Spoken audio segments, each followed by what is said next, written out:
kalfadhigii ugu horeeyay oo 21 xildhibaan ee cusub ee golaha deegaanka ee degmadan Boorama maanta ay yeesheen waxay ku doorteen maayarka magaaladan Boorama ahna duqa magaalada iyo gudoomiye ku-xigeenka golaha deegaanka ee degmadan Boorama kalfadhigan waxa ka soo qayb galay 21 xildhibaan ee cusub ee golaha deegaanka ee degmadan Boorama dhawaan kaga soo baxay doorashadii golaha deegaanka gudoomiyaha gobolkan maayarkii hore ee magaaladan Boorama wasiirada shaqada iyo warshadaha ee xukuumadda Somaliland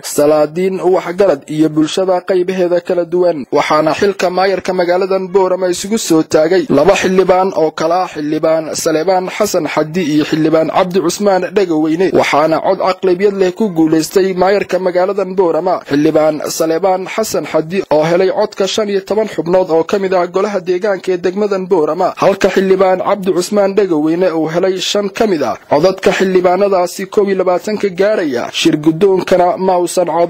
xilka gudoomiye ku-xigeenka golaha deegaanka waxa isu soo taagay Maxamed Maxamuud Faarax Dheereste iyadoo aysan jirin cid la tartamaysay waxa uu Dheereste helay 19 cod oo kamid ah 22 cod ee golaha deegaanka ee degmadan Boorama kadib markii cod bixintaasi ay dhamaatay ayaa waxa ka kala hadlay mas'uuliyiintan maanta u tartamayay xilkaas Saleebaan Xasan Xaddi iyo xildhibaan Cabdi Cusmaan Dhagaweyne waxaana hadaladooda kamid ahaa waxaan balyeynaya runtii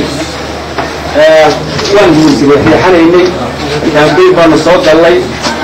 waxa kaloon aad iyo aad ugu mahad celinaya raggii odayaasha ahaa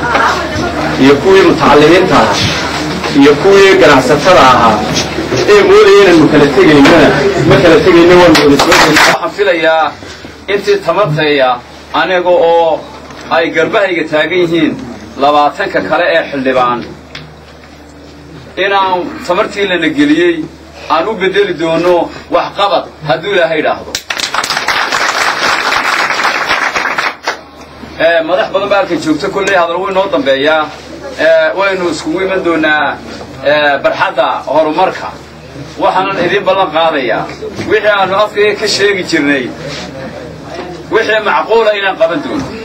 sidoo kale gudoomiyaha gobolka Nowdal maayarka magaalada Boorama wasiirada shaqada iyo warshadaha oo iyaguna maanta goobjoog ka ahaa kulankan ayaa waxay hadallo dardaarna u jeediyeen madaxda cusub ee degmadan Boorama maanta loo doortay Cabdi Fataax Axmed Hadwanaag News magaalada Boorama.